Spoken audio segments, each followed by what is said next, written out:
It can be one of those.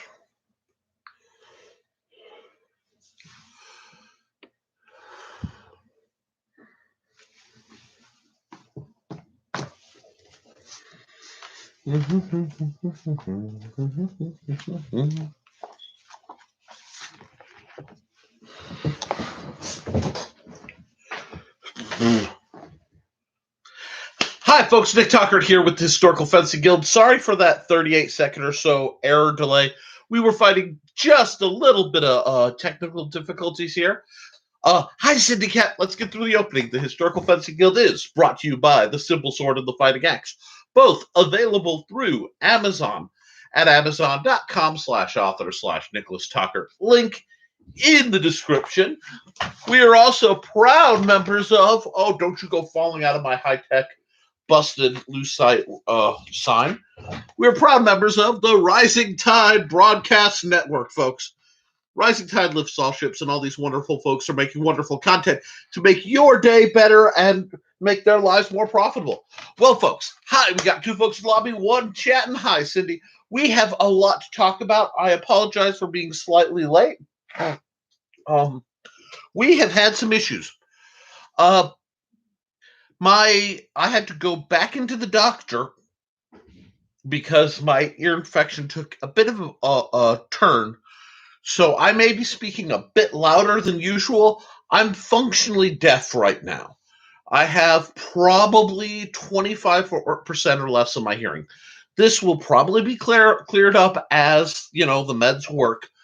But just bear with me. My balance is off, so it's throwing my movements off, and everything's just kind of spiraling. That's okay, though, because, guys, it is, oh, God, I have itchies. It is in the 80s. It is beautiful, and we've got a lot to talk about.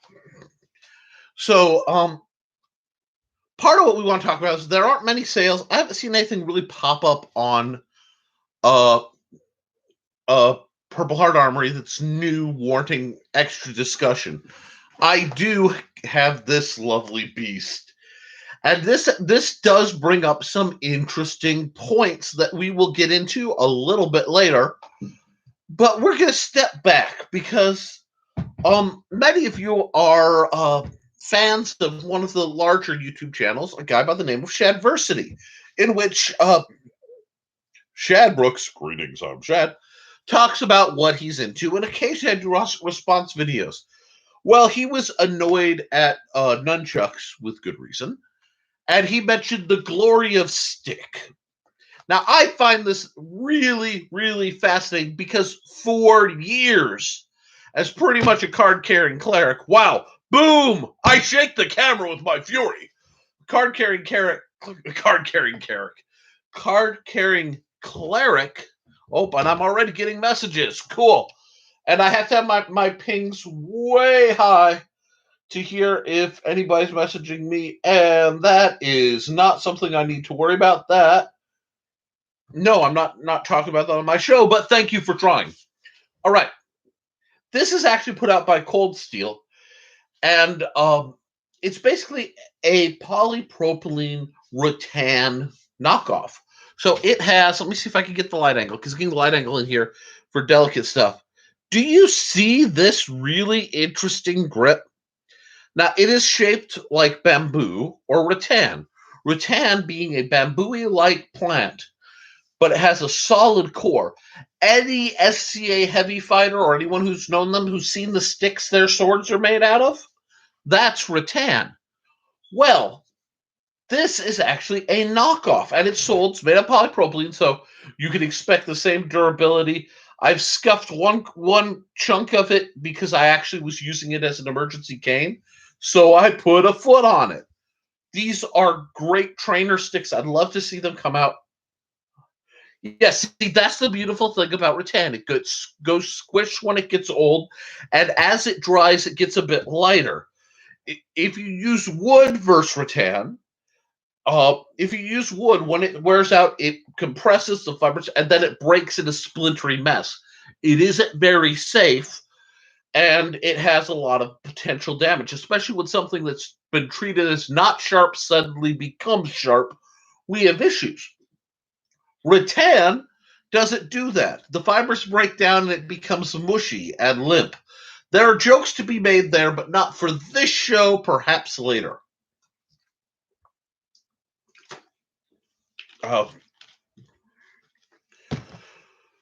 Whew.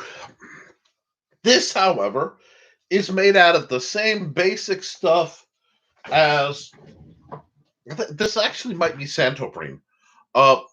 Everybody's favorite axe and a lot of other cold steel products. I like it because it has a variable grip where what I mean is the diameter slightly widens at these mold lines so you don't lose any strength at these mold marks. And it allows just this much of a belly is very comfortable. Now, this is a bit weighty, so somebody like Cindy might find this to be a bit stiff. I will always say if you're doing slow work and you're just trying to get a feel, wooden dowels. Oh, once upon a time, I had rattan stick for marshalling because heavy fighters ordered a pile of rattan sticks and then sold the puny ones to light fighters for marshal sticks. You know what? It's not here. It's actually in the bathroom. If you ever see my walking stick, you'll note it has my device and black and white stripes down it. That was my marshalling stick when I was and when I thought I was an MIT. There was a whole debacle about being an MIT for 2 years working my butt off, finding out I wasn't, and supposedly I had defrauded everybody of faking it.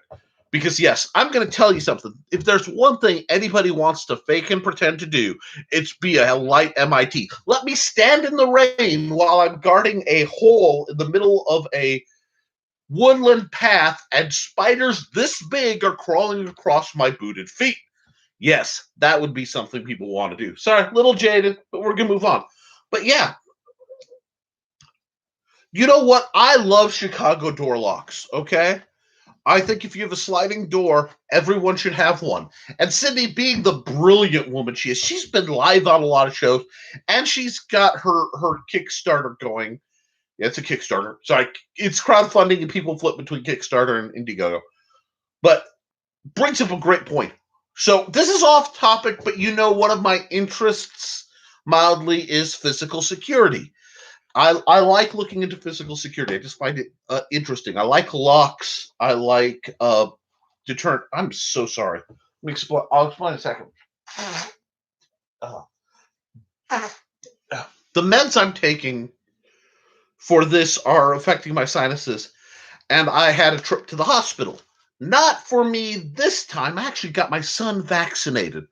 So we got home and I took a crash nap because for the first time since the pandemic, I was moderately comfortable that I wasn't going to have to worry about losing my son.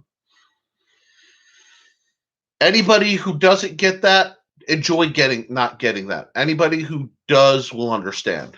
Anyhow, the Chicago door lock is when you take a sliding door, right? And everybody should do this. So, yeah, 12 and up. And we made the first appointment we could, and we got him there. It's Pfizer only, whereas Mandy and I got the Moderna.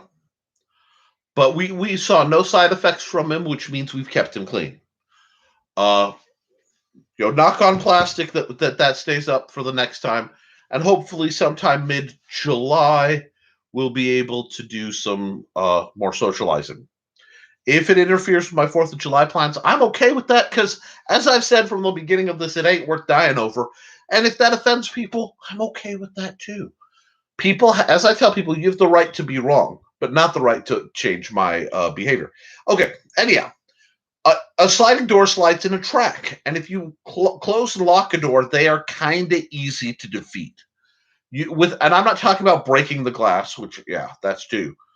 But it doesn't take much effort to bypass the standard locks on a sliding door. I'm not going to tell you how for liability reasons, but just bear with me. However, if one were to take a stick the length of that little sliding door track, piece of wood, and slide it into the sliding door track, it can't physically open. So I'm a big fan of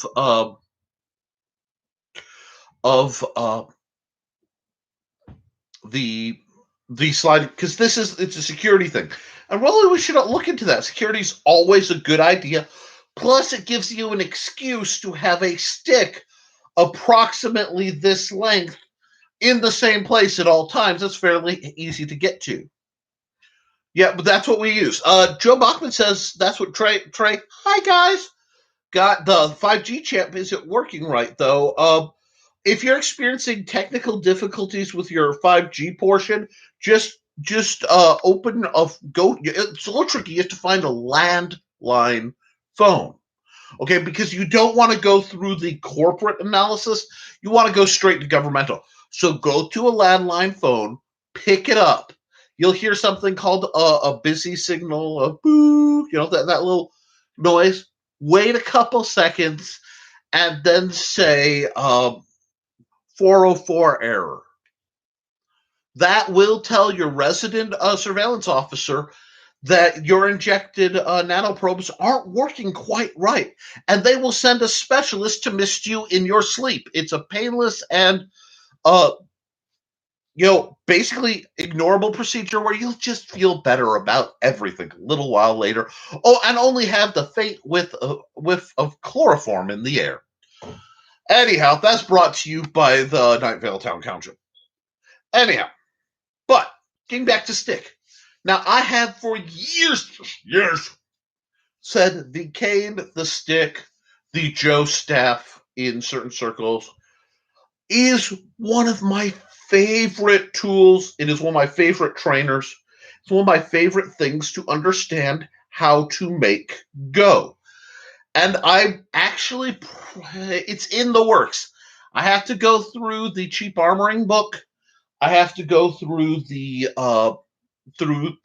next book after that will probably involve the staff, which will at least involve a section of the spear. It'll involve the spear, the staff, and the cane. So walking sticks. Why am I such a big fan of these? Well, let's go over some logic. First of all, availability. Everybody can get a stick. Legality. I've yet to see anywhere in America I can't walk with my walking stick. Now, there are some cases in, like for flight, where the stick you have to check. I can't remember what the TSA, because they've messed with them, but it has to be a solid one-piece cane. Basically, they don't like things that can have hidden weaponry, or they have to be able to fully expect that it is part of weaponry.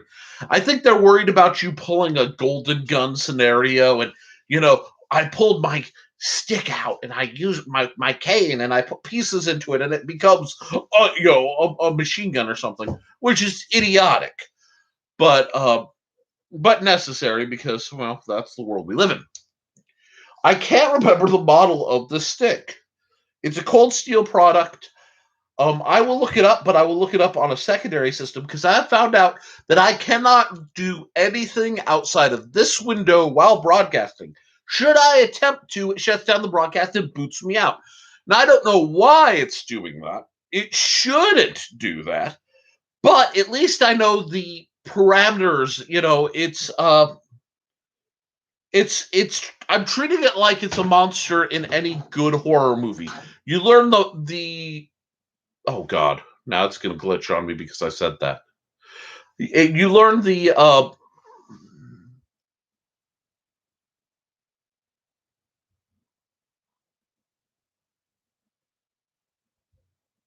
are you kidding me?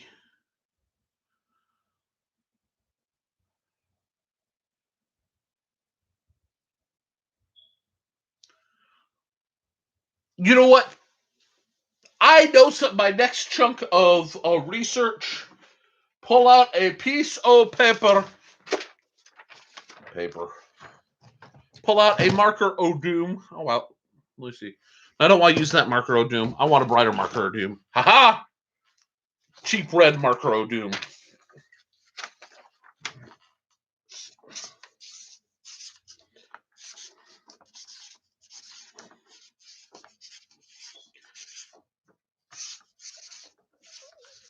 Oh yeah, I'm going to be looking up TSA approved canes, how to spot them, because that just lit my fire, Cindy.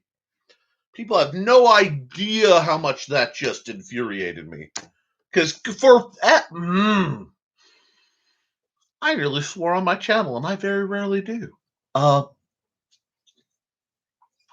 understand. I understand. But I still full of hate. Do you see the full of hate? That is full of hate. That just, I can't believe they would have the audacity. Because taking away a stick that is custom to your fit, that you know how to greatly affects your safety. Oh. This is why, excuse me, this is why I don't like people. I have not had any caffeine to speak of today. So what you're seeing me get is literally the first caffeine of the day. It's been one of those. But we are making it, and because of some of my other stuff, I'm actually doing much better than I was. I just now get to carry around more meds. So, I will be researching TSA-approved canes. We'll get back. This would not be TSA-approved, but you have to look in terms of you're defending yourself. You have to look in terms of, I believe you train with what you use. Now, people say, well, Nick, you should train to use this offensively. There are two reasons why, basically, I don't like to use this offensively. Okay? One, I'm very good with a knife. I'm very good with a small knife. But it's very hard to use a small knife defensively and do debilitating damage that isn't likely to kill somebody. It can be done, but you have to be fast and mobile, and I am neither. A stick, I have a good chance, in the words of Shepherd Book, the Bible has some serious things to say about murder, but it's fuzzy on the subject of kneecaps. So, I like that. I like the idea of a limited response. Yeah, well, it might have been necessary. I was just talking about being interested in physical security. I can understand them having concerns. I really can. Sword canes exist. It's very possible to conceal, frankly, a devastating amount of an explosive. Well, if you stop thinking in terms of stick for a second and think in terms of tube, okay, whoop. This is roughly the length of a standard cane. Well, that's just stop camera, but you have to believe me, right? We measured this off. It's like 30 some odd inches. It's perfect. If someone were to pack this with an explosive and have a detonator in there, possibly one rigged for, other means, it would be a devastating thing, and I hate for somebody to do it. So I understand why the TSA has to do it. I'm not happy about it. And if it's possible to buy a TSA-approved cane and have it set to my size, because like Cindy, my size is a little dodgy, and if it's not the right top of a cane, you'll notice I don't use crook canes very often. I use derby-style canes or knobs. I'm actually more comfortable with no head at all and just, doing that than I am the rounded of some crook canes, because I can slide off them and not realize I am. So it's fascinating, and it is interesting. And as an author, I may have come up with some dubiousness, but getting back to this. So stick fighting, we train sticks. We train with sort of simulating objects, unless you're doing a drawing slashing motion. So like a set and slice, very SCA. All the motions of stick translate to stick. Now, I try not to get political on this channel, but we live in a time where, however you feel, laws are being passed and changed about Second Amendment rights, self-defense things, and I like to know how to use things and have a sliding scale of response, especially if things become unavailable. Stick is your friend. So, we're going to talk more about this. I'm going to do some stuff. I might just draw. This was donated by Steve Clausen. Thank you so much. And honestly, if this had either a derby head on it or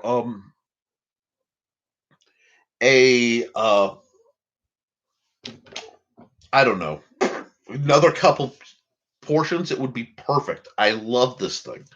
But we're going to see. We need to talk trainers. Now, speaking of trainers, and I am so glad that Cindy's here.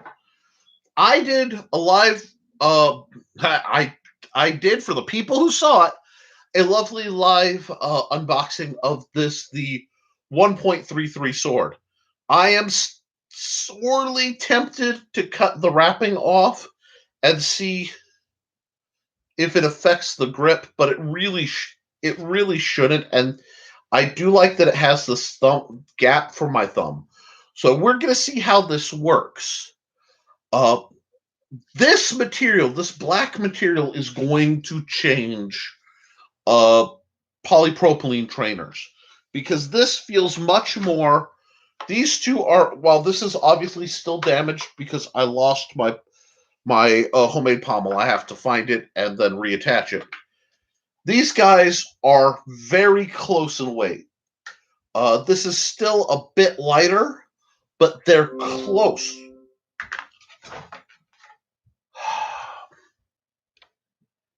Please. Yes, my computer decided to do a virus scan in the middle of my show. Yes, it is set not to. Somewhere, Joe and Steve are laughing maniacally because tech indeed hates me.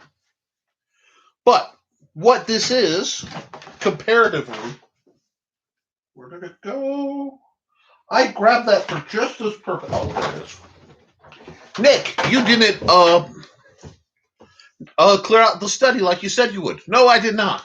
I was very, very ill, so we're getting by it. And I'm going to talk about something else a little later in the show. So this is still a third lighter. So this might, something along this line in this material, especially in the long knife category, and I do have something in mind now that I think of it, may be perfect for Cindy Cat. What fell? Okay, the small sword fell, and the gin fell, and the other gin fell. Okay, cool. I had a sword slide. Caught that one. And what I have enough sword trainers that I can have a sword slide. If that's not living the American dream, I don't know what is. I just really need to get my act together so I can get like 3 or 4 gun racks up on the wall so I can put all these trainers up for when I'm not using them out in the garage. Oh, I hope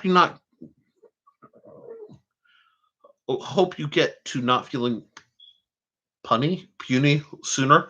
Yeah,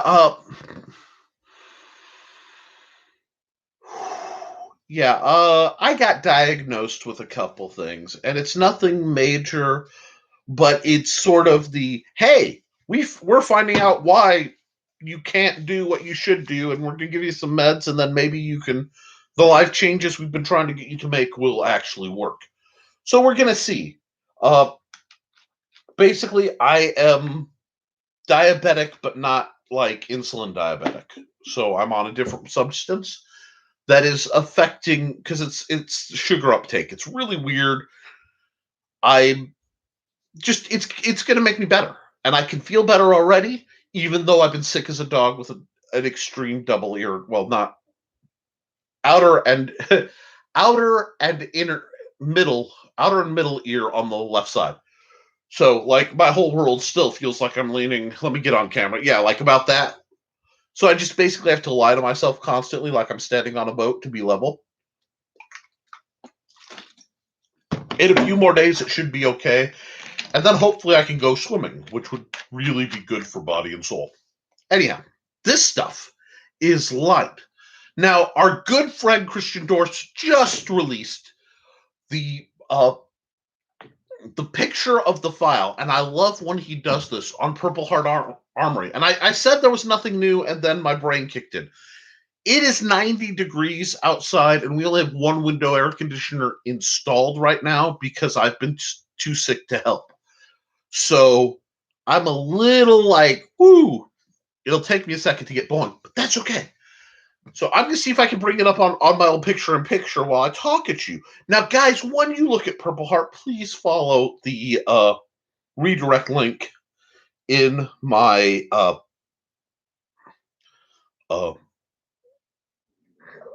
yes, I just tried to back out. Okay, here we go.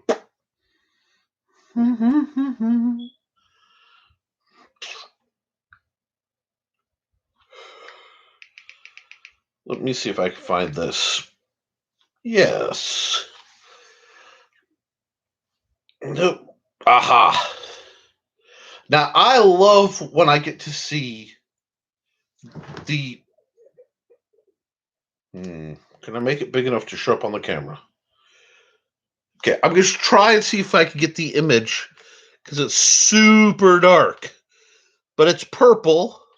Actually, the glare helps a little bit. Do you see that design there?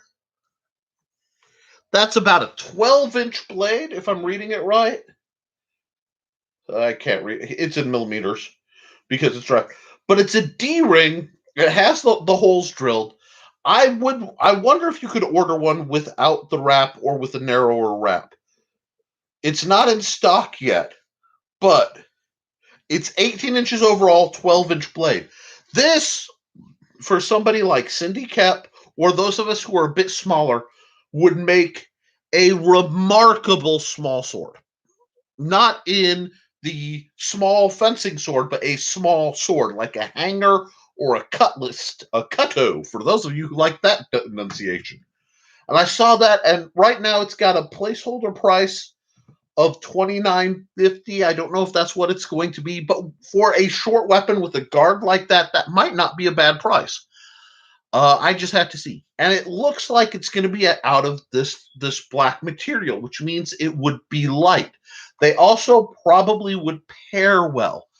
Now, I'm going to pull out my crystal ball a bit. I'm going to talk about a couple things. And then I'm going to... actually, I'll probably message them with a suggestion. Humble, not trying to overstep, but I really like their company. I want them to make money. I'm a D&D guy. And while I am a RPG maker, and of late I've been more GM than DM because of the wonderful folks with the Hybrids RPG, wink wink. This is D&D is launching basically a Summer of Drizzt just ad campaign. Dungeons and Dragons is finally bouncing over to Magic cards. I'm an old... When did I start? Alpha. Yeah, I'll put that on the table quietly. I am an old school gamer. Back when Lava Axe was new, okay? Now, why does all this matter to us as swordsmen, sword fans? They're going to be animated films involving Drizzt, live action D&D movies. That means new props. That means new weapon designs. I'm wondering, says I, vile that I am, if they're going to do...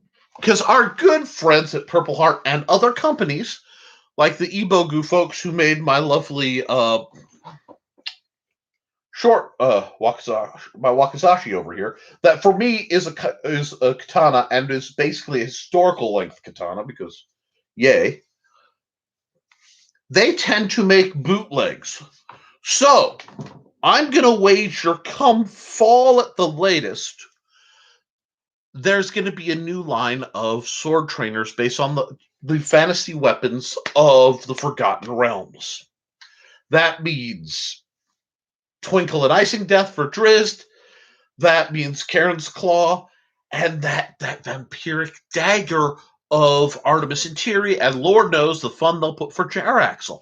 Guys, this means some really neat fantasy IPs are going to be represented in films, of course in games, and possibly in trainers. I love... Okay, let's be honest. You know, there are some people who are historical... they're historical swordsmen. Okay. The very SCA. This is what they used in the period and time country of that I observe, and it is all that matters. I am not that guy. I got into sword fighting for many, many reasons. And some of it's going to get a little serious as we talk tonight. And it's important we have this talk.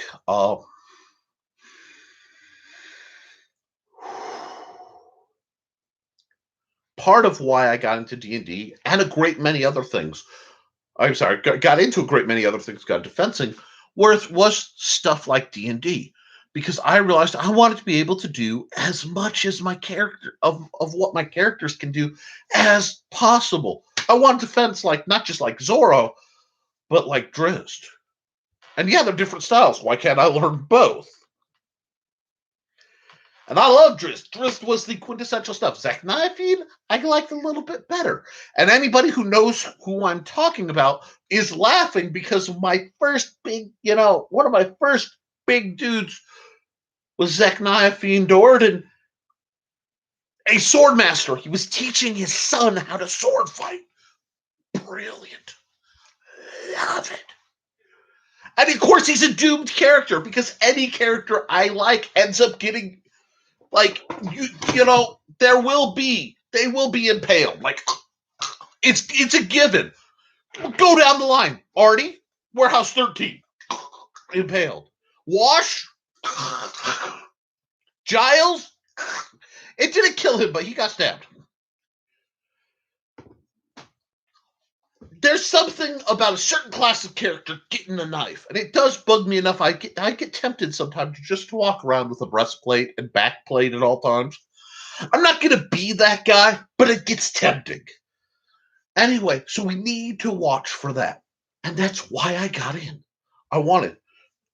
Since I was a forever DM, and forever DMs become forever GMs, become the guys who make the games. It's just how that works. Well, what does that mean? Well, I wanted to do everything.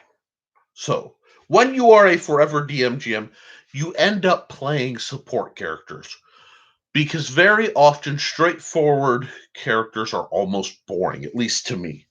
Like, I have been told my class includes fighter as a multi-class, and they're not wrong. It's weird, but it's not wrong. At least it's a combative ability set. But I've always ended up playing, like, back in the old days, the rogue cleric hybrid. And in the real world, I've been a rogue and a cleric. Lord knows both of these things, and one has saved me for the other. I'll let you figure out which is which. But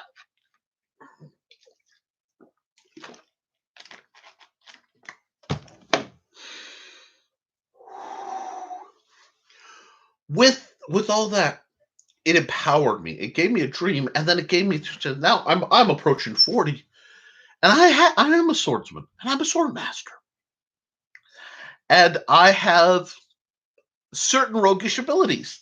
I find that delightful. What that means in part is if you ask some friends, I'm a notorious put pocket. I love candy, especially things like Starlight Mints, prepackaged, because what I know people don't have allergies, I love to put them in people's pockets without them knowing. This is a game I've been known to play. It keeps me sharp without any karmic debt. It's fun. Like I said, practices around my place when I have the right group of people and I can be comfortable and I can be me. Not, okay, we're sword fighting. We're going to do this right. Safety first. You're getting Swordmaster, Nick. This is how we're doing it. Everybody pay attention. You're not hydrating, yada, yada, yada. That is a me. That is a persona I have to, I hit the threshold of my list field and the Swordmaster Nick takes over. When I am on that, it's nope. Practice night, at least the part that is active practice, it's a very, for those of you who've been teachers or have to run or manage things or groups, There's a persona that just takes over. It's almost kind of like the cop persona, but not quite. We're doing this. We're doing this. It's actually tied very close to the part of my brain that takes over when there's a medical emergency, because I've had a lot of first aid stuff. So there's switches that hit. That's why hydration starts becoming a big thing. And I watch people, how they're moving, how they're doing, have they had their meds, et cetera, et cetera.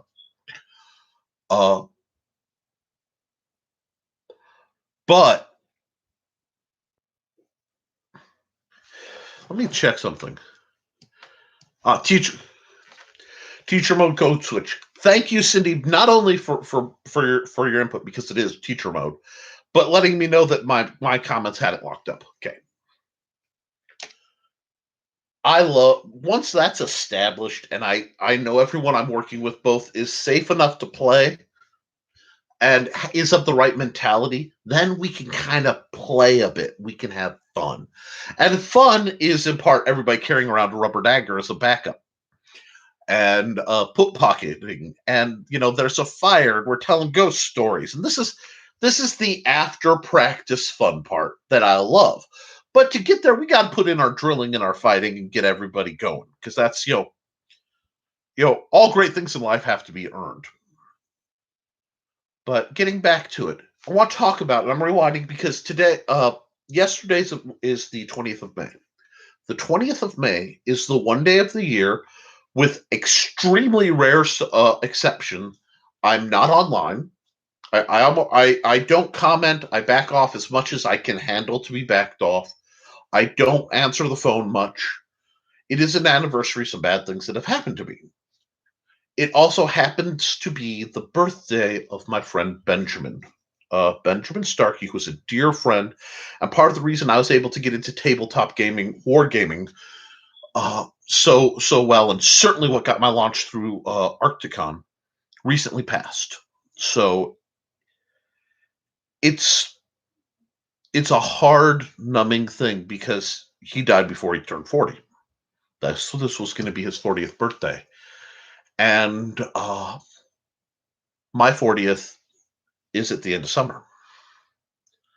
So it was a rough time, and given that the 20th is always a bad day, I pull back, and I allow myself that. It's the only day I will, for no other reason, take off work. When I was employed, I would always have. And part of that's just because, with all that in my mind, sometimes in the past it was easier for me to make permanent solutions for temporary problems. I'm not saying, and I think we all have. I find most people have a day like that, and it's a holiday in the old term of a holy day to me.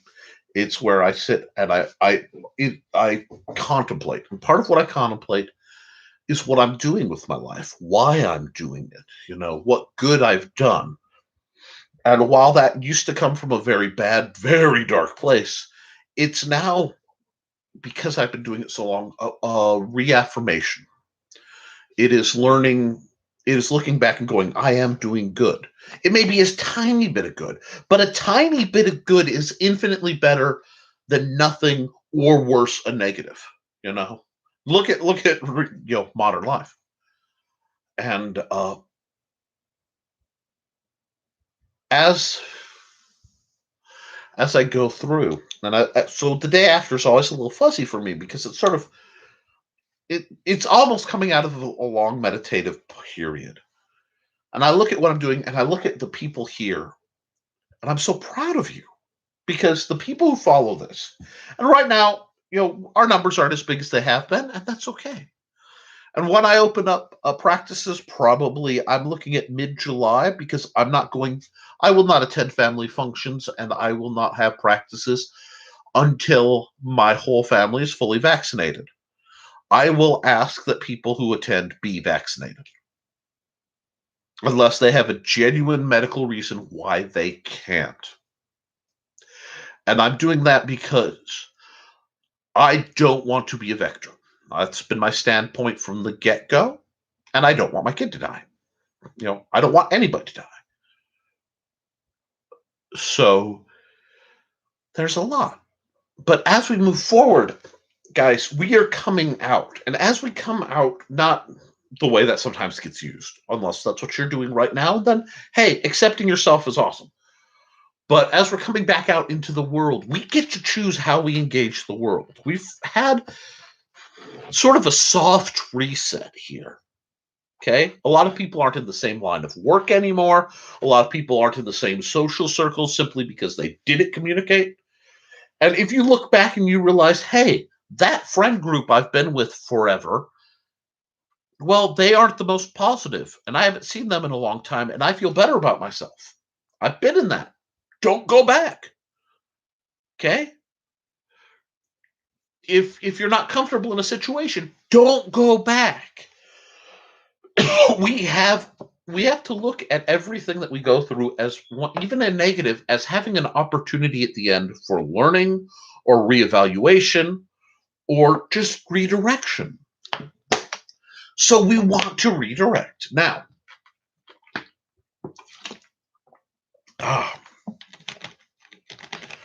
I may have to holler for another thing of water to get through this video, and that's okay. As we get back, we have to talk. Okay, now's a good time to start looking at your gear. We're still May, June, July. I'm just under 2 months out, roughly. God willing, and the creek don't rise, from being sociable. That, and I'm not saying I will gradually go out more. I may even, I don't know if about hitting restaurants. My new dietary stuff is pretty strict, but we'll see. Well, you know what? That's not true. I'm going to go out for my mental welfare. I'll just be careful and responsible. But that doesn't mean I have to be the same as I was, because we're not going to be. And sword fighting is about empowering. And for me, it empowered me, and it gave me control of my anger. And that's what you said, never do anything for one reason. And being in control is important. Doing what works for you is important. And chasing your dreams is important. That's why I'm so delighted right now. I can't begin to tell you how happy I am on certain levels. The Hybrids RPG it's released. I mean, it's in crowdfunding. We have less than 2 weeks. It's almost hit the goal, and I hope you guys can look at that. My happy. Oh, I'm still here, aren't I? Yeah, I'm still here. Cool. If you go to this link, and that's Killing Fields. I really need to rewrite that again. But if you go to that link, you will be able to look at what I'm talking about. And please put awesome. Thank you, Cindy Cap. You are an absolute wonder.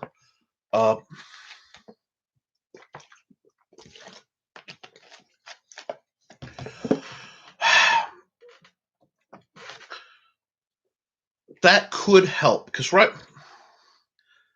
hey, thank you, John. Yes. And I'm glad to see you, John Miner of Swakhammer Metals. John, I'm going to talk to you because you are a fellow creator, and I mentioned something earlier on the show, and I don't know if you're actually here for that. I'm sorry, guys. I normally get off camera for that at least, but side effect of the meds and the heat. With the Summer of Driz D&D thing coming out, there's going to be a new jump in interest in sword fighting, and as people they're going to want to. So if you're looking at making plastic trainers, now I haven't been able to work on stuff because I'm not going to use power tools while my balance is impaired. That would be a bad life choice. This is something PHA put out, right? And I love it. This is the 1.33. It is made of, I suspect, let me look at something. This is the blade of the Bollock Stagger that John Miner gave me that I have to make a rigging for once I am functional. Look at that cover texture, and then look at that cover texture. Okay, they're not the same, but they're similar. This, John, gives you a thickness of what the commercial blade weapons are looking like, sheet-wise. They're a little stiffer, but I just got on 535 in California. Oh, John's driving. Just got on only 535 in California. Okay. But 535 in California, the time jump. Sorry. I'm coming off a first wave of antibiotics, and antibiotics messed me up. But this is a quality material. What I'm saying is now's a great time to put out certain fantasy replica weapons. There's going to be a jump on the market. Anybody who's smart is doing it. Now is a great time to be nimble and make some. So I want to put that out there. We're going to talk a lot about dual wielding in the near future. I think that's going to be important. And I need to see which trainers I have. Ooh. I'm looking at the blade material John gave me, and I just had some silly thoughts. Wow, I almost have a faux hawk going today, don't I? Well, the higher the hawk, the closer to God. I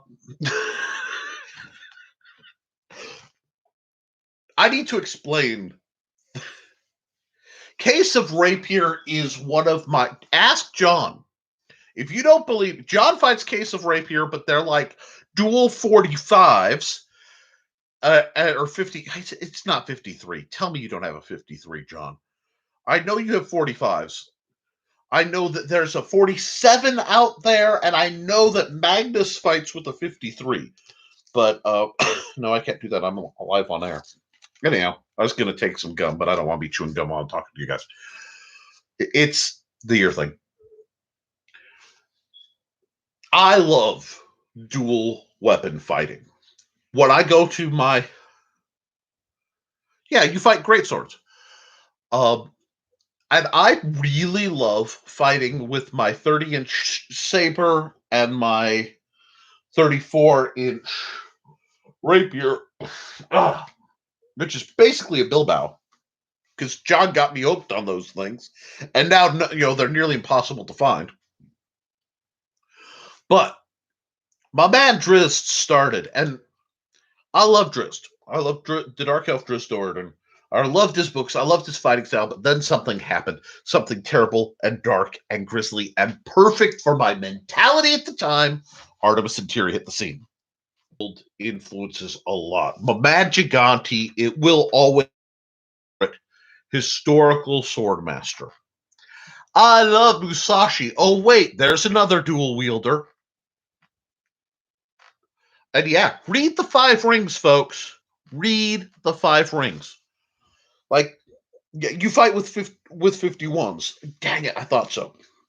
Yeah, John fights. What I tell you about me being frustrated, okay?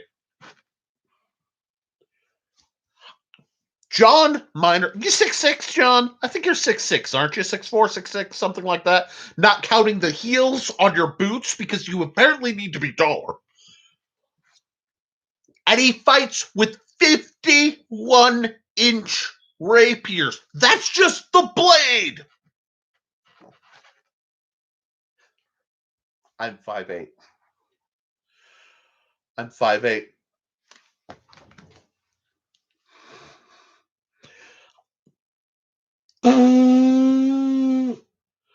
I am 5'8". Why does that bug me? Give me a second. Just. Do.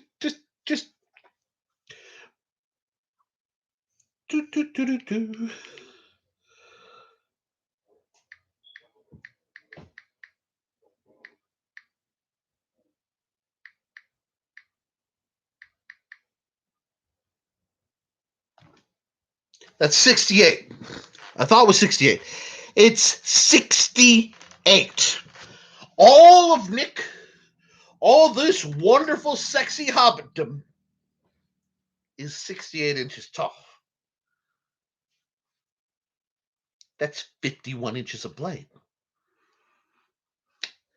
to fit his hand, he's got about 10 inches of rigging and pommel. Might be 12, but we'll say 10. That's 61. His sword is nearly as tall as I am. And what does this man do? He fights with 2 of them. You see the frustration? You see that? There's some range issues in dealing with that kind of exchange, folks.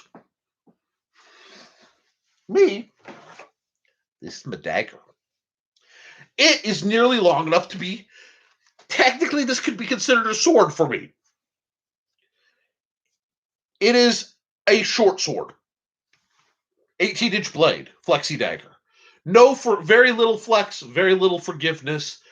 Have they been banned yet? I heard that they talked about banning it. I'll fight with 2 of these to deal with John because I got to get way inside anyway.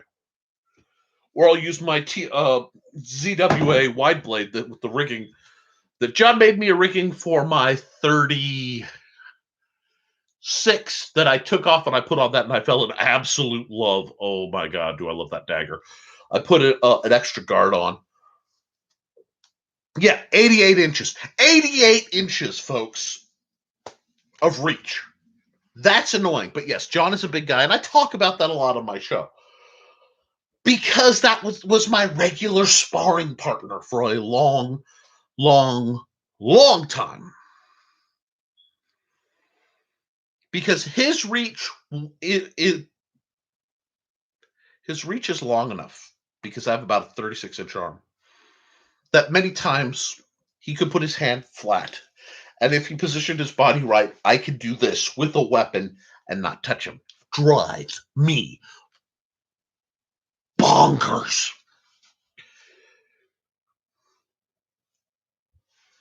Now, I have floating around here, and it is out of reach, I think, because I did not get this organized like I wanted. Oh, here. I have this saber. I love this weapon. See that hilt? That's about a 1/2-inch wooden hilt. This slight curve, I actually cut the leather off because it was an old, at the time, triplet armory wrapped hilt. That is a comfortable grip for me. Okay, when you hear me complain about the diameter of my phone, look at the hilt sizes. Okay, that's where frustration comes from being a small person.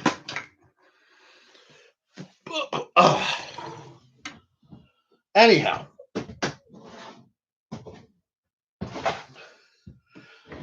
my man Artemis Interior hit the scene, and he fights saber and dagger, and I love it. Now you're complaining? Yeah, John, I've been complaining for wow. Yeah, that's fine too. You first off, I know you love when I sit and be annoyed at what it's like to fight a giant. That's fine. Now, I have other solutions these days, as I'm very likely. I like to step on the field with a Nerf gun concealed on my person at any given point, just to remind you that TikTok time to Glock. But that's neither here nor there. Wow. Yeah. See, guys, this is what happens when I don't properly plan. We need to keep in mind that the gear has to fit us. So John's gear fits him. My gear fits him. It is a talent. There was once, there's an old quote that says, God created man, Colonel Colt made him equal. And I'm still, even though I am a sword guy and a bit of a knife guy, I'm going to admit, I guess I'm a knife guy. I'm not knives, but I do like them. They're tools, and I like to make tools go. I don't worship the tool, but I do like to understand it, and I get particular. That's what we should be doing. We need to understand it and deal with our stuff. I know I'm all across the board today. You don't need to tell me that. I know I'm all across the board today. I'm caffeinated and I'm flippy, and my phone is trying to. Yes.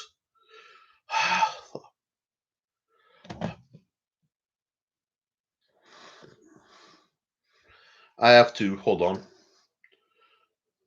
Someone buy me some Dominoes. Alrighty, and that comment has absolutely nothing to do with that, so we're not going to comment on that. Nice try, though. Oh, well, yeah. Now, where shields are involved, I love the idea of having several rubber band guns or a couple of pork chops on there, too. Pork chops were throwing axes for the heavies, little foam things with a little bit of handle. They wibble, but great fun.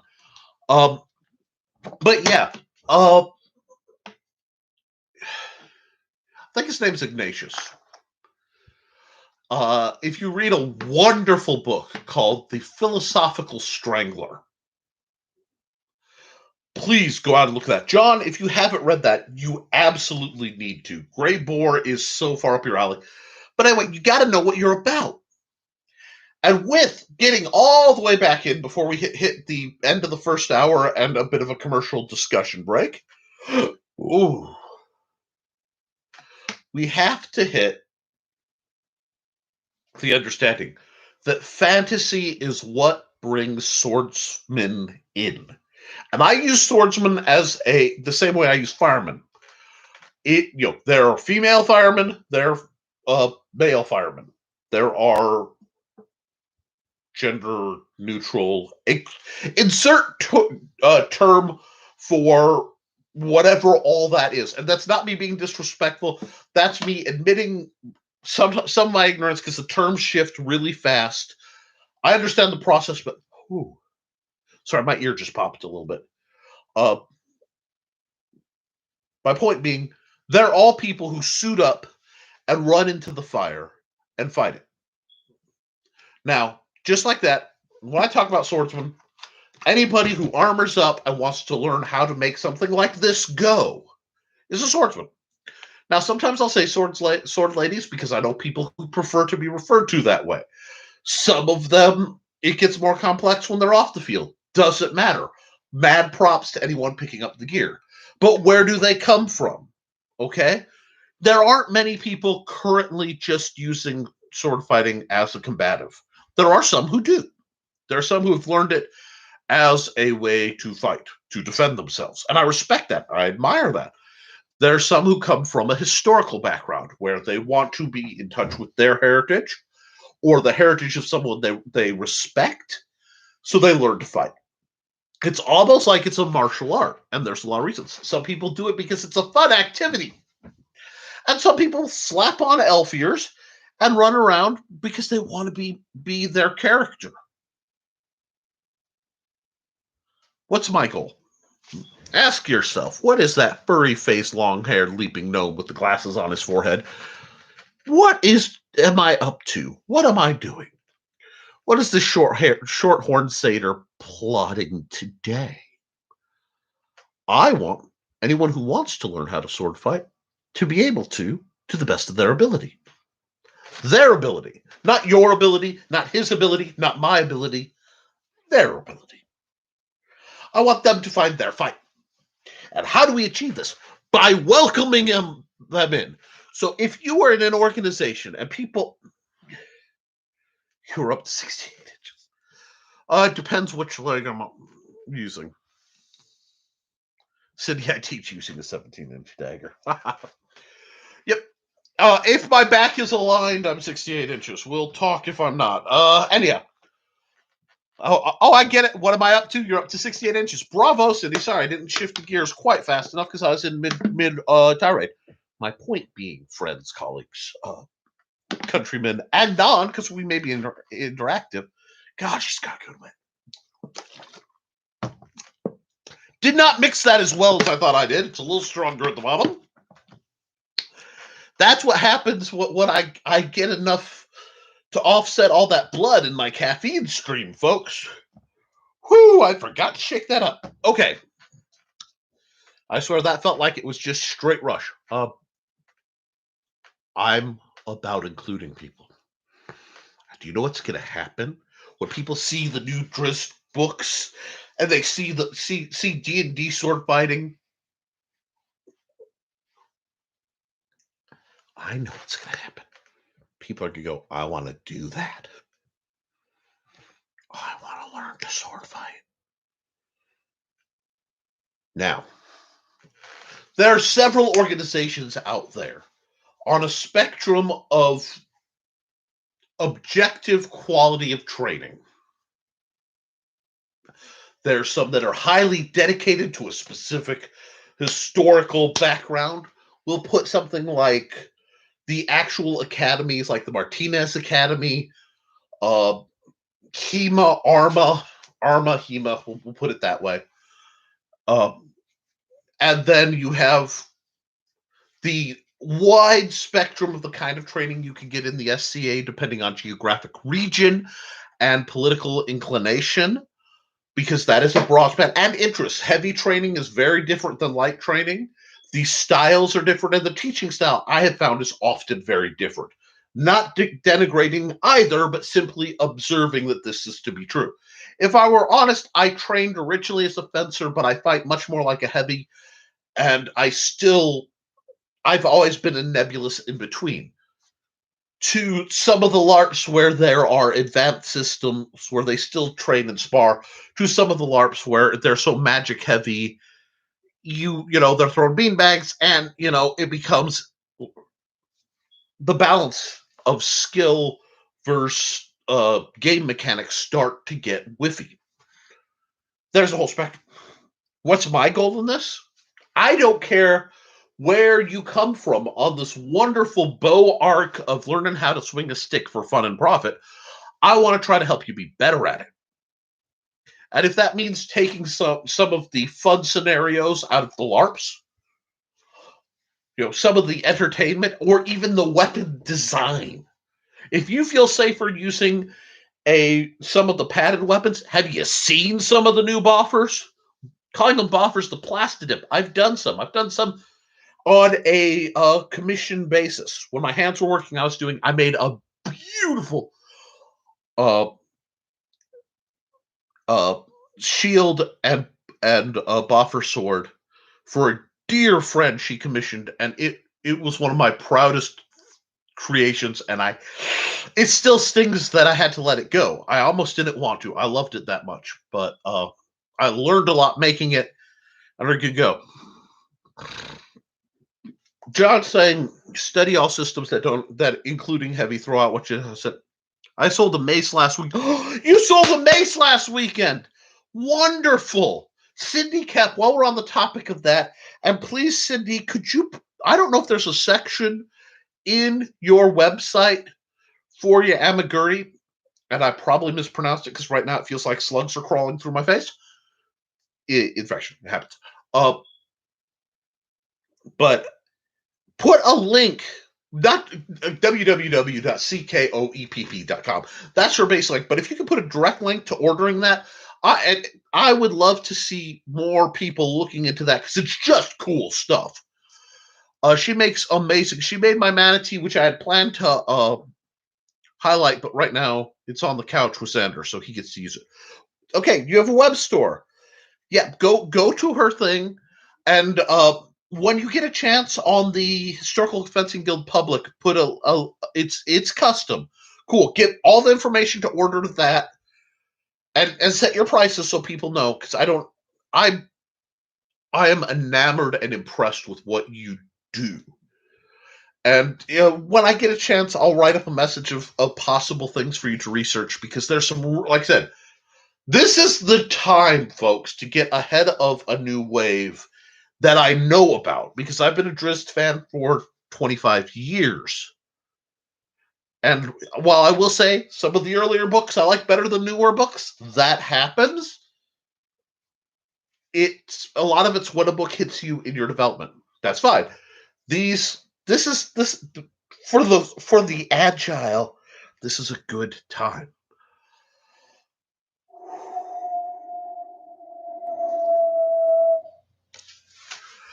But a quick reminder, the Historical Fencing Guild is brought to you by Whoop, gotta move swords to get to my books. That's a terrible thing. The simple sword. If you want to learn to sword fight, and especially if you're coming at from, I love the characters. I don't know what style to learn to sword fight with. My mouse is running away from me. That's fine. Anyway, the style to learn fight. The simple sword is a great start. I keep the digital at, frankly, a laughable price to make it accessible for you guys.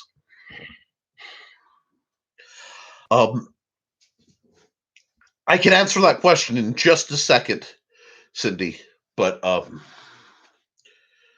this is a great book. It teaches you the basics. It gives you a Rosetta Stone so that you can better understand some of the more advanced, whatever styles you pursue. I like to think of myself as a fencing elementary teacher. I'm giving you the groundwork, and I can help you go farther, but this is going to help you with everything. And the Fighting Axe is my first real expansion to this book, where we focus primarily on just understanding the basics of how an axe works, rudiments of making it go. You can how to make trainers. This is just a valuable little resource, and this is also painfully inexpensive. I do that because it's more important to me that the information gets out there than me make a huge profit. But I do fairly deserve to get something for it. So please look these up. I'm also a proud member of the Rising Tide Broadcast Network, where you can see amazing shows, especially for creators. Here's the screenshot. Take a screenshot. Got it. Okay, cool.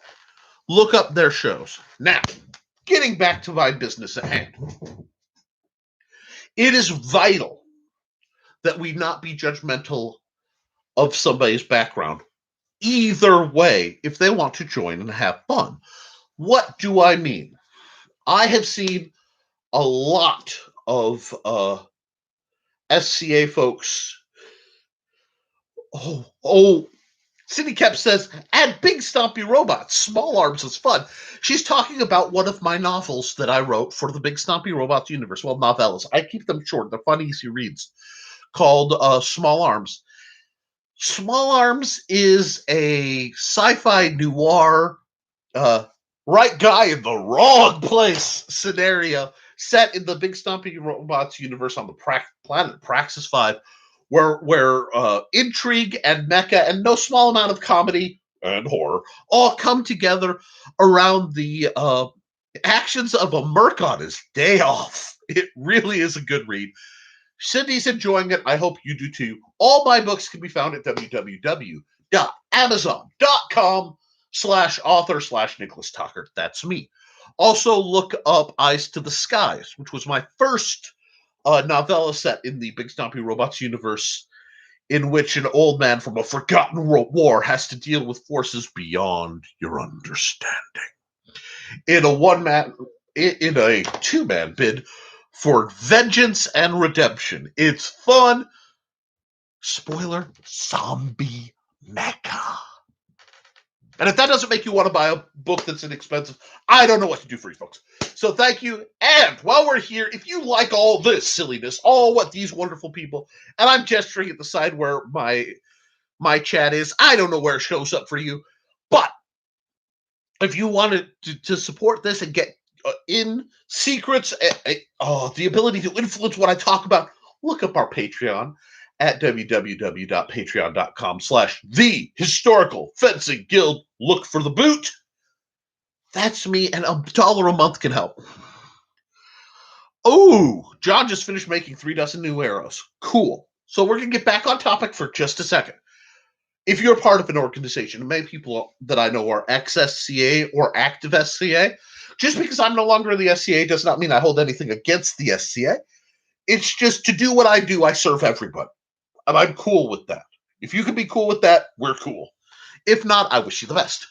But when you get somebody who maybe they learn, I know some people who learned weapon styles through an attachment to their Taekwondo course. They learned staff, or they learned kama, or they learned knife fighting techniques. Some Krav guys do things with karambits. Anybody who says Doug Marcaida smiles like that. You know, if you find yourself looking at a weapon and thinking, it will kill you, and you come to me, we're going to find a way to help you make it kill, Don't hold their background against them. Find a way to incorporate it, okay? Does it mean challenges? Absolutely. Anytime I deal with somebody with military training, I have to be very careful with their calibration because they've carefully been trained to mess somebody up. And I have the highest respect for them, but it also takes control. And it takes more control for them because they're fighting literal life and death training. And as somebody who's come through some trauma that's developed similar issues at points in my life, I understand at least that idea. So I respect that. Somebody who's a LARPy may not have the best control, but they may have good understanding of their reach. We can work with that. Likewise, I actually went through where I accidentally stumbled on I believe it was an amp guard practice. It was after I left the SCA. I was totally off duty, just going to a park. And I walked in on an amp guard practice, and my wife walked in, and we walked around because we were walking with, that was a belt pouch. Somebody in an oversized t-shirt with a belt and belt pouch walked by. Ding, we've got some interesting people. And they pulled us aside and they gave us the spiel, and because I'm a nice guy, I listened to the spiel. And I wanted to hear their side of things, and I did. Blue weapons versus red weapons, it's an interesting system. And then I picked up one, I believe it was a glaive. It was either a glaive or a Mardu. I think it might have been a Mardu spear kind of guy. And, okay, you could try and make it go. I'm like, I know how to use this, and I got the nod. Okay. And obviously I knew what I was doing, but it scared the guy. He goes, where are you from? I'm like, I used to be SCA. I don't think you want to play with us. And gave me the cold shoulder. You know what? At that time, I was shopping for a place to fight.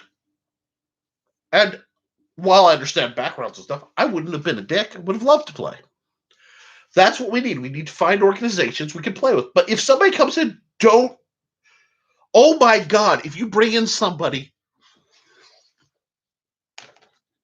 if you have an organization, you bring in somebody who knows more than you do, why would you run them out? Or knows different from you? You know what happens when I bring somebody who who has either more knowledge or specialty? I do what's called an evaluation bout. I always do this, and this isn't, once we've discussed conventions, and conventions is a term used for the rules of safety and gear that we perceive. Most of the time we go to touch calibration. If you can feel it, it's good. That is for maximize safety. Now, there are some people, once everybody knows the rules and they're armored up, I can say, you guys can fight harder with each other, understanding it's us to be safe. There's adjustments. There's some people who are relatively new or injured. They want to go very slow because that's all they can do. And you know what? I will do it. And I will match their speed so that they get an experience too, because it's everybody finding their fight. Now, when I bring people in, I brought people in like Sword Sage. If you go through the videos, you'll find somebody who looks a whole lot like Sword Sage. That's because that's Sword Sage. We go way back. I've been, there are videos from one of our practices on his site. That guy knows his Jin. And over the years, he's learned new styles, new open styles, and a lot of things that we didn't film. I didn't need to feel threatened because I could learn from him. And my role is I teach, I make sure everybody's safe. And anytime they need somebody to settle something, that's what I do. I'm an administrator and a facilitator. I'm not, this is my school and this is how, no, this is my group. As long as you're safe and everybody's civil, there's no problem. If you're not civil, I'll have words. If you're not safe, you're going to be gone. And that's reasonable. That's how I approach it. But that means we could get, on a good practice night, we've had Krav Maga guys talking about disarms. I had one of my best days. I couldn't film it. I wish I could have. A pen slot guy and a Krav guy both were playing with karambits. And I know I just saw it.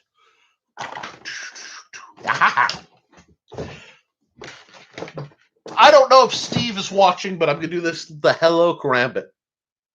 What? Cancel? Okay, don't. Okay, cool. Sorry. Anytime a screen pops up, I freak that I'm going to lose my channel for a while. But soft karambits. I need to make a bunch more of these in case the guys. They had a karambit sparring match that was legendary. Two radically different styles. I'm not a karambit guy. I've learned enough I can moderately make it go, like any weapon in my arsenal of trainers. But I'm not going to say, I'm a karambit guy, this is how to make it go. I have people for that. I have people like John. I'm not a heavy fighter, but I know a lot about the concepts. I can spar a bit, and I can direct you to somebody like John Miner who can teach you more.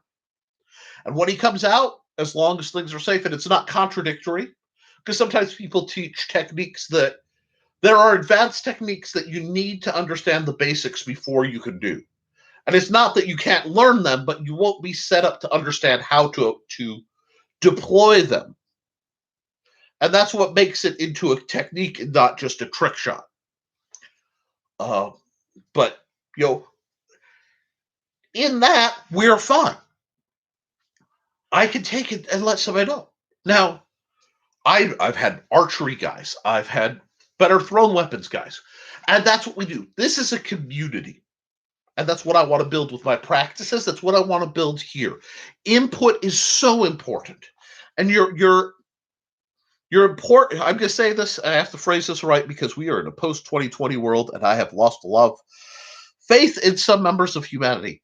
Your opinion matters, but your educated, informed opinion holds more water to me. So if you're somebody who watches a lot of kung fu movies and you're going to tell me this style is better than that style, I will acknowledge your opinion, whether I agree or not. But if you're somebody who's been fighting these styles for years and you actually know what you're doing, I'm going to weigh that a little heavier. I will always respect the guy in the trenches more than the armchair guy telling how to be the guy in the trenches, unless he's been the guy in the trenches at some point. And that's what we need. We lost sight of, I believe in the equality of people. We are all equivalent. I'm a person, you're a person. But you may be better informed on a topic. I may be better informed on a topic. And that's humanity, folks. The trick is to let the ego get out of it. Just drop that ego. It's not serving you. And acknowledge, hey, they know more than me. And if you play it right, you learn more. That's a huge part of how I got to know how to do what I do. Because I was fearless. That's one thing you have to be. You have to be fearless in the pursuit of knowledge. It drove the fencers nuts. When I was recovering from some very bad back stuff and different things, I'd watch the fencers with the buckler. And the fencing approach at the time for buckler fighting, do I even have one of my bucklers handy? I don't, but I'm going to improvise because it's hilarious. This is funny. Bardic buckler. Now I really want to make a functional tempering buckler so bad it hurts. Oh my gosh. Anyway, Bardic buckler was point defense. Okay? Block, fence, block. I can't believe I'm doing Bardic Butler right. Buckler. Bardic Butler would be singing Alfred, but wow. Oh, that was not intended, but friends, we just stumbled on something that's going to amuse me for a week and a half. My buckler, it's right here. Oh, God. Y'all, that's funny. I don't care who you are. That's funny. Okay, we got our...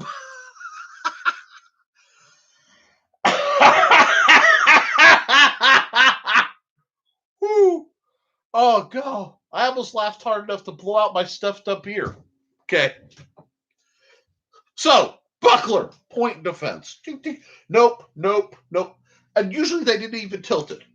Old rapier buckler, actually, ironically, if you look at old sword fighting, circa the 1.33 manual, you see this. Okay? Let me see if I can get enough room. Yay! Buckler, weapons didn't have handguards, so your handguard's over here. So, boop, boop, I'm covering my hand as I attack.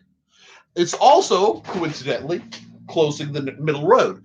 But that's not rapier fencing, that's arming sword fighting. And that got lost as the buckler became more of an independent. Love an independent buckler, but the independent buckler, as you can see, opens my middle road right down the middle. Since I've got some people who may not have been around a while or not on the terminology, the middle road is taken from certain Chinese disciplines, and that's basically the center line. If I take a sword, and I'm going to quick lesson, that's fine. I'm going to grab a short weapon here because it's easier. This is going to show up on camera better. And this is a Ronald dagger. Yes, I know I should be stabbing you with it. This is for visual, just to make life simple. Okay? When you're fighting single weapon, you have 4 quadrants to cover.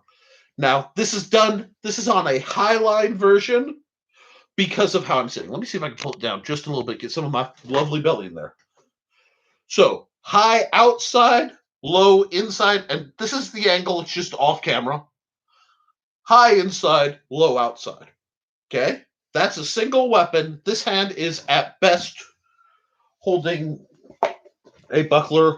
Where, you know what? This isn't showing up as well as I thought. Let's switch out to something that will. Okay. Right? We got this. So, high outside, low outside, high inside. And this is actually blocking my low inside, so I don't really feel like parrying that. Well, there's a problem. Left-handed. High outside, low outside, and again, it's that angle. High inside, low inside, or the happy figure 8 pattern. Well, what happens when we've got high outside, low outside, high inside, low inside? It's not 2 quadrants. It's not 2 sets of quadrants. It's 6.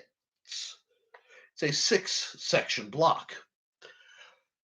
And the inside is the straight line between the two, affectionately known as the middle road. If you're fighting 2 weapons, as soon as this happens, you have opened up the middle road.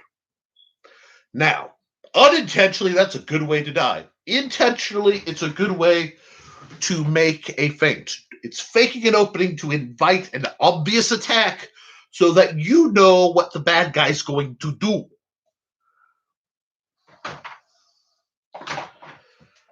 Now, understanding all that brings us back to our friend. Let's grab this. This one does work well in the setting, although I may have to repaint it.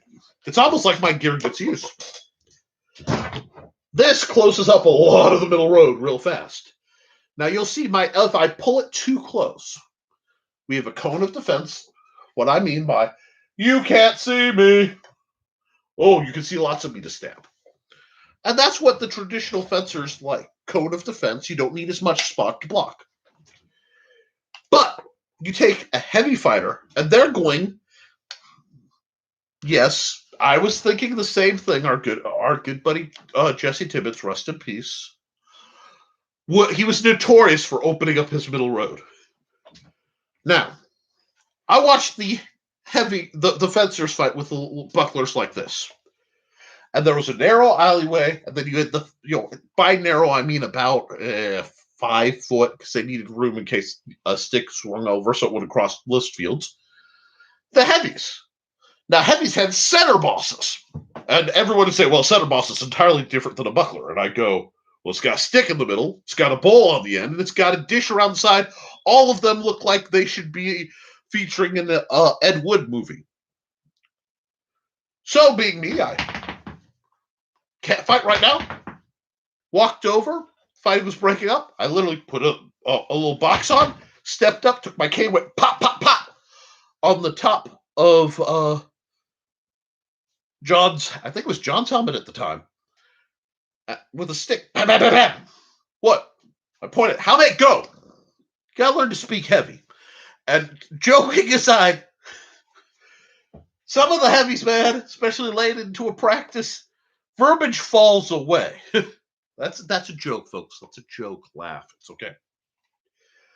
And then, while watching them angle the shield to deflect blows, working around the shield, and I'm like, okay, can't do a full wrap shot, but if I could get in close, I could get that draw cut to the back of the neck real easy. That's why fencers wear gorgets.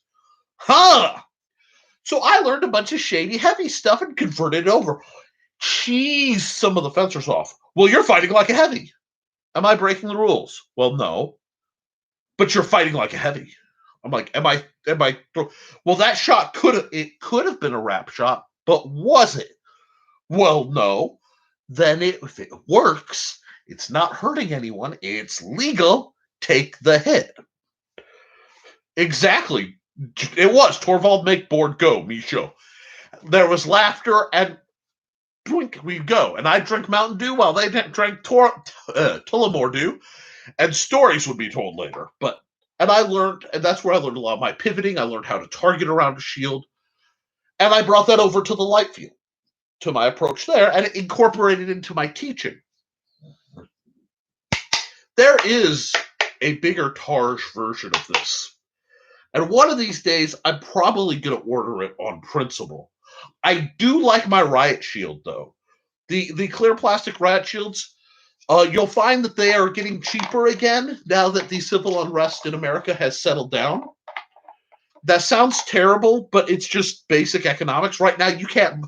Plywood is ridiculously over expensive, so you need to find alternatives. Why not use a pre-made? Now, obviously, if you can't, because of the conventions of your organization, get yourself a spun aluminum or whatever. But don't be afraid to look outside the box. No doo-doo, there I was. Oh, yeah, but no doo-doo, there I was is a proud tradition. Now, I also want to comment on something. This, well, I have another one over there that I really is my fencing, one of my fencing daggers. Okay, I love this thing. It's light, it's fast. I hope Syndicate can order about at least two of them in the near future because they're wonderful. I'm sorry your order got screwed up. I hope you can try again. I have this. I love this.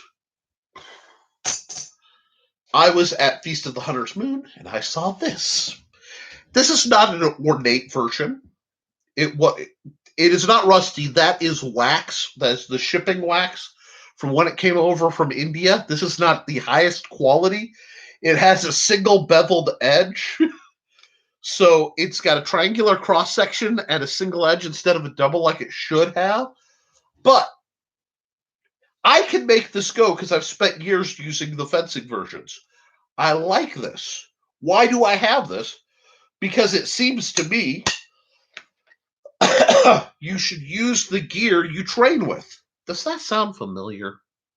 Does that sound like it's a material that's been repeated throughout this course? That's what you want to do. Pass the bottle, tell you to. You know what? I've done that too. Just because I want to say something. I do not drink. And I have to say I don't technically condone drinking. Because I don't. I come from a family where we have an allergy to alcohol. It makes us break out in handcuffs. But I don't think that makes me better than anybody. Okay? And that means I'm usually the designated driver in certain situations or designated walker in certain situations. Sometimes I'm the guy who it's his job to tap folks on the shoulder and say, it's time to go because I saw something y'all missed in this crowd, and in about 15 minutes, we don't want to be here. That's part of my job. But just like smokers, I don't smoke, but I've been around a lot of them, and I tell you, if you're willing to put up with a little distance and you're outside, you hear the best stories. And I tend to go where the music is and where the stories are. And I got a lot from there. Although, John, we got to talk because I haven't seen much of you in nearly 10 years. And I'd love to hear more stories about what's happened between when we were active and now than just rehashing the glory days. Because I'm really interested in the what have you done lately side of things. Because I've got some ones from practices that you might find amusing. We'll have to talk. But when things open up, things are going to get good. I just have to. I have less than 2 months to get through a couple of years of. I haven't been physically able to do some stuff I wanted to do, so we're getting there.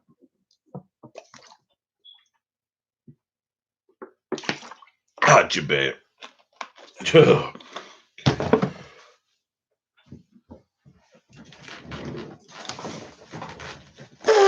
Jumps in.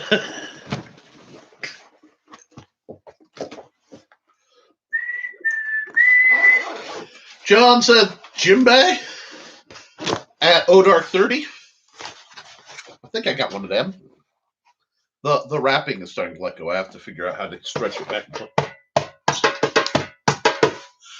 You guys don't know how much a little bit of Bilotti in the right circles can do good things for you. But I'm not going to play any more than that because I don't want the YouTube algorithm jumping down my throat about something stupid. And brother, it will. Need a fire and Amanda Doombeck. Yeah, that's coming. Drum circles and comedy and archery. Well, maybe not archery. That's one thing, living in one of the windiest parts of the world, archery and I haven't exactly found a way to line up very well because, woo, look, it's 70-mile-an-hour winds. Check it out. I could shoot that way and hit the guy over there. It's cue Avengers music. Da, da, da, da, da. Yeah. But, and I'm not worried about getting soothed for that because I was so far from the actual intended notes, it's not even funny. Find the stories. Find the people who learn and never hesitate to approach with respect and humility and say, hey, can you teach me? Sometimes they're like, you know what? I'm not in a position to teach you. Then you go, do you mind if I watch? Can I just watch you guys fight? You're good enough. I think if I pay attention, I can pick up some things. And that's one thing I did. Some of my best development came in the times when I was too injured to fight safely. Because if you looked at the practices or events, if I couldn't fight, I was on the edge and I was watching. When I was marshaling, I was watching, obviously, for safety, but also for skill. I never stopped evaluating. And that's what you have to do if you want to get good. Don't be afraid to watch. Man, this is the longest I've gone without my glasses in some time. My glasses prescription is way out of date, so I'm fighting it a bit.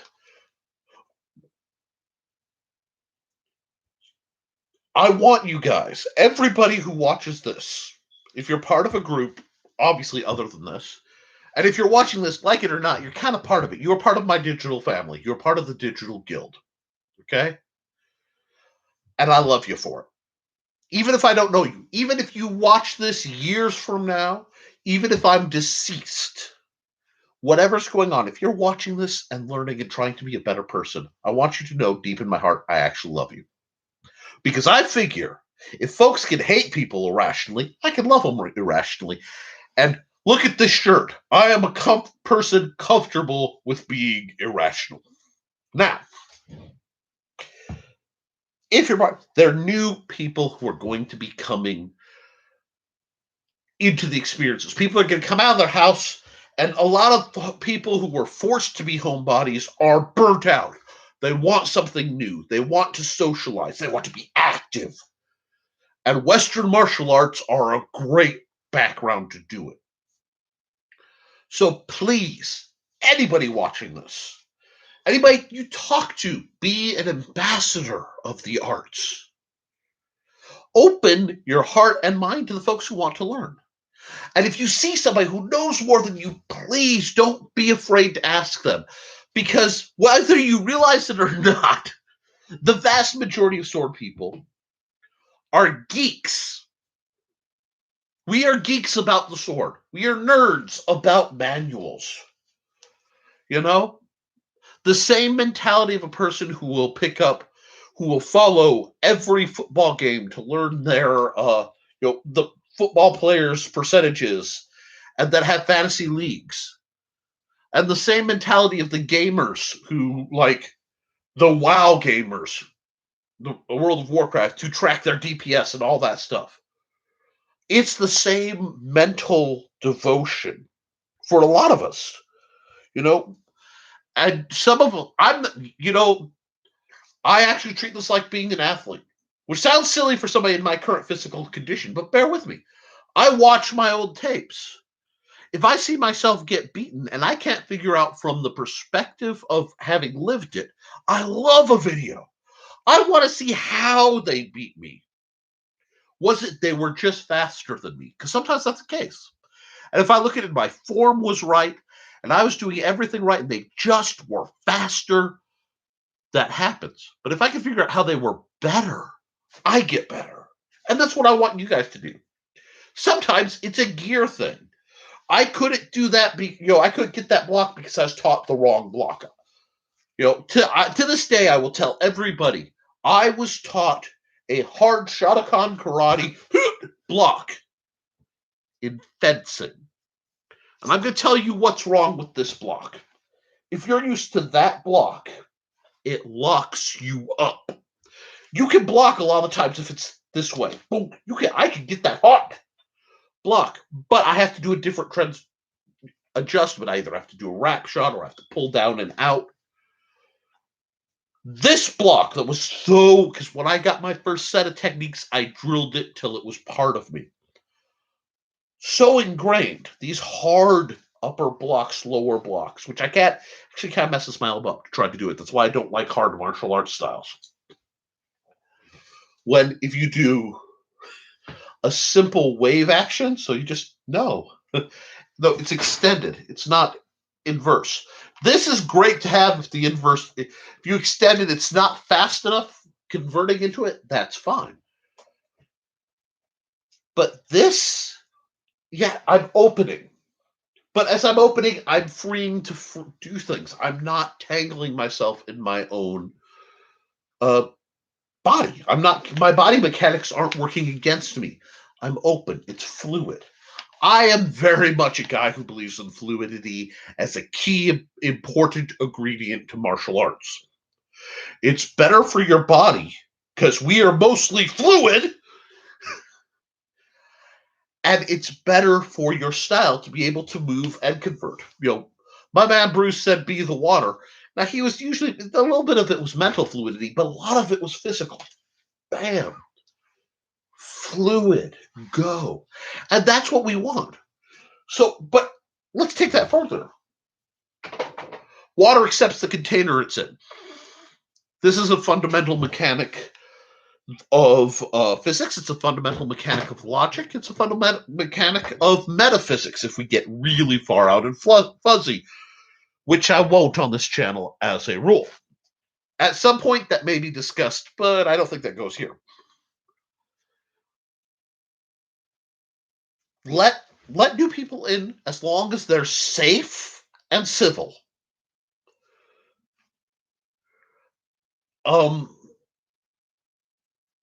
Yeah. I'm sure there's a third thing that can kick on, but most of it's going to be covered. Theoretically skillful is nice. That's optimum. Safe, civil, and skillful. This is Christmas. Cats are fluid. For such a round tubular thing to seek a square setting. Yeah, John, you do. You always have. And that's why when somebody is not civil, I go, you, sir, are being a dick. And that's a polite term. There are better terms for it, but I try to keep my language pretty high caliber for this channel. It's not always, but it's something I try to do. I'm just cooking right now. My house has a weird quirk, that is, where between right around 10 o'clock to 10:30, it ramps up in heat. It's not I don't understand the dynamics of it, but it gets colder and suddenly my house gets a lot warmer. Oh, actually, I think I did just figure out the dynamics of it. Yeah.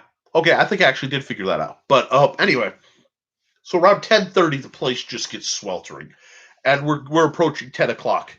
So I'm feeling it. But yes, you have to be civil. I'm not saying be agreeable. I'm not saying you can't have arguments, even heated ones. But a certain measure of civility is required. And yes, I have had people who cross the line, and I've said, "I'm sorry, you need to leave." And I've had people where I've said, "I'm sorry, until you can learn to be civil, you can't come back." And that's necessary because a lot of the students I have, a lot of the participants, and myself have traumas. And will not have my practices ever become something knowingly, intentionally traumatic for someone. That goes completely against what I'm doing. I want to use the sword to heal, to empower, to protect, to defend, not to traumatize. I use it to educate. Now, how does that whole apply to using it defensively? Well, if I ever, in the times I have had to use my skills to defend myself or others, they are few and far between. Oh, I'm funning too, John. I am fun. It's not that I don't know you're funning. I am saying that because I always have to think of the people who watch, and sometimes I get people who aren't always the kindest, who will come in and they'll make comments, and they will often mistake kindness for softness or weakness. And I am kind, and I am obviously a little soft in the middle, but that doesn't make me weak, and that doesn't make me a pushover. So I have to respond sometimes to your comments that I understand on my level as just joking or just John being John, with a bit more severity so that the audience doesn't get confused. Because this is never just the two of us or the three of us, because there are people who come by later, there are people who will watch. So I always have to keep the unspeaking commenters and viewers who come in and out as part of this, because it's a discussion. But a lot of times, especially for the people in the chats who I know, like John, Cindy, I love it when we can get Trey on, Steve, the people who I acknowledge as educated and we're talking and as peers. I see this as a panel discussion. So this is a lot like we'll get comments from people who don't know as much as we do, and it gets discussed. But I have to always remember that there's an audience in the room. That's why I don't swear here. I usually don't swear much. What I do, it is flavorful and diverse. But I don't swear much here because that's part of this is technically an educational channel. That's what YouTube has decided it is, and I'm okay with that. Because I want to educate. That's disgusting. Yeah, nice. See, I like the pun. I like what you did there. Cindy will appreciate it. It's disgusting. But that's what we're doing. Now someday I want to set up a Zoom or a StreamYard or something. I have some plans in the works for my Patreon members. And the idea is we're just going to do a cyber meeting kind of thing. Oh, that sounds so cyber meeting. Oh, I'm a product of the 80s and 90s. Ouch! I just see this, like that needs the background of the blue and kind of gray swirl that was on the side of everything. the jazz swirl. You know what I'm talking about? Wow. I flashed back hard for a second there. Anyway, but a discussion where we can just chat, not have everybody in the room as a reward for the patrons. I am working on that. I got derailed by some illness and necessity. Good things are still coming. I'm always working on new good things. Once I'm done with the crowdfunding thing that I'm having to balance, which is the Indiegogo, go to igg.me at Killingfield2. And yeah, my handwriting is sloppy, but please support that because that's my big launch. Yes, I love the Hybrids comic. It feels like the X-Men when it was new. Oh, John, yes. John says, back to Shields. 1 second, I gotta finish this. Feels like it's new, but I wrote the RPG. The full version is mostly done. It needs some maps and stuff, and I haven't been up to it. But that will be coming soon. The quick play is out. It's a one-shot modern adventure that fits in the Hybrids universe, but can be easily modified and ported into any modern or horror D&D style campaign, even though for the scenario. The rules are part of the new engine that I built from the ground up to be not only a great game, but fully compatible with the card set that Luke had designed, because I'm good at what I do. Please support that. Now, back to John. Back to Shields. I like my 26 Buckler Viking. It moves and gives good cover. That reminds me. I don't know if you've seen this. It is on my, let me see, on my list. I don't need that. Don't need that. I have to find something. Whoop.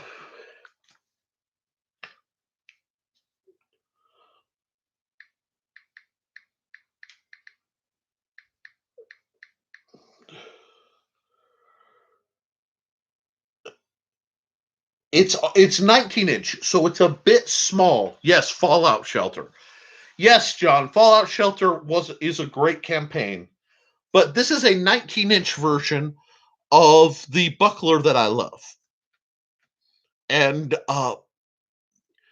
I'm really tempted to acquire that.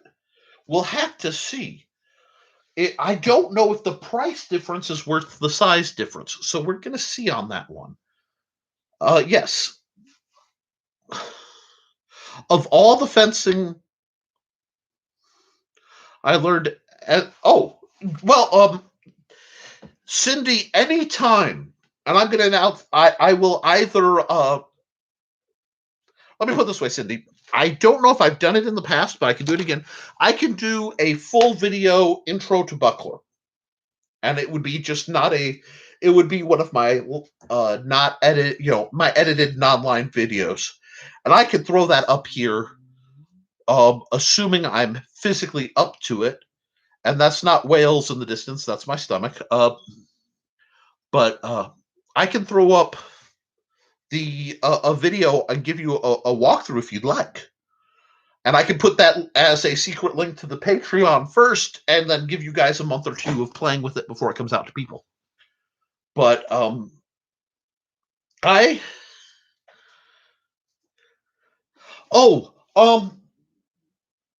Cindy, before I forget, let me see, do I have any handy? The short answer is, of course, I have some hand. Aha! You are looking for something soft that you could use as a core that's relatively stiff. And this is our old friend closed cell foam. Would closed cell foam... Okay, Cindy, it's done. Your wish is my command. Sometime, assuming my health is up for it, this week I will do an intro to Buckler style video. I'll show what shields I have rudimentarily access to. If I can get out, I'll get my big ones and we'll talk warboards. If not, I'll do a Buckler one and then I'll do expanded shield one. This is my closed cell foam. The easiest way to get it is to buy Camp Pad at Walmart. This is a slightly lighter version from packing. It was packing for a sheet of plexiglass for the splash guard at the library. This would work really well. I think is possibly a straight core to give you the shape for an amicary sword. And if not this, possibly leather. Warbler or the sort of light plastics are also options, as I would think the cross-stitch plastic might be very easy to work with and very amiable for that. So that's some thoughts. Now, guys, it has been a great evening, but I'm going to have to cut this video about 10 minutes short due to some impending stomach issues. So I want to, because I want to thank everybody for coming out. It's been a great video. The Historical Fencing Guild is brought to you, of course, one more plug, by the Simple Sword and the Fighting Axe, available on Amazon. Links in the description. I am a proud member of the Rising Tide broadcast network. And at some point, I will be raising my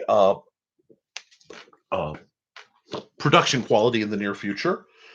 I have a couple projects now I'm very excited about. Thank you guys. This has been a great, even though it's a little late and a little rough start, this has been a great video.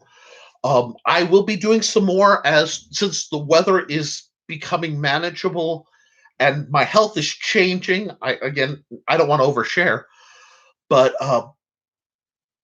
thank you. Thank you for coming out on a Friday night and having fun with me. Please keep your eyes open for some of the new stuff coming. Keep your guard up. Be kind to each other. And guys, before I cut this out, and that's why part of why I'm stopping this video short a little bit, I want to take a minute. I have some history with people who've been suicidal. And many of them I've found are the strongest seeming people. This has been one of the most trying psychological times in modern history. It's been a type of battle that's been very mental for the people of a certain style of intellect, because there's been a lot of cognitive dissonance between what's real and what the news is saying, and what science has been denied. And for a lot of us, it's very difficult. So now, when I ask you to be kind, I'm going to ask a favor, and I don't do that often. Reach out to the people you know are hurting and remind them that they are loved and that there's an end of this coming. We're close. But as you get close to the end of any race, I used to be a cross-country runner in about 3 previous incarnations ago. But as we get close, it's going to get harder. And it's going to feel more tiring for a lot of people. And I don't want you guys to suffer. So please reach out to the people who've been strong, and those who don't want, who don't seem like they need it. Look at the crowd and the people who laughed the loudest, the kindest, most boisterous people. Often, and this is me speaking from experience, often are the ones who are fighting the hardest. Because I have found the people who go out and work hard to make everybody happy are the ones who are doing it because they never want somebody to go through what they did. So please, in this time of transition before the next, the next normal, reach out. And reach out to the people who look strong and let them be comfortable to not be strong because they need it. And reach out to the people who are stumbling. Brother Loves Travel and Salvation Show is one of my favorite songs. And it's also one of my favorite little sermons. And not because of the religious aspect. Religion is something for you to discuss. But the saying says, you got 2 good arms. When you see your brother or sister in need, you reach down to them because that's what it's there for. And when you're in need and the world's getting dark, you reach up to the Lord because that's what He's there for. Now, whatever you perceive God to be, he, she, it, they, or not even existent, the funny thing about that is, if people are following that, when you reach up, there'll be somebody reaching down for you. It's sort of a chain of hope. And I always try to be a link in that. Because you never know who you save. It might be yourself. So be good to each other. Be kind. Keep your guard up and your eyes open. Exciting things are coming. And as always, dear friends and beloved patrons who you guys make this possible, support your local swordmaster.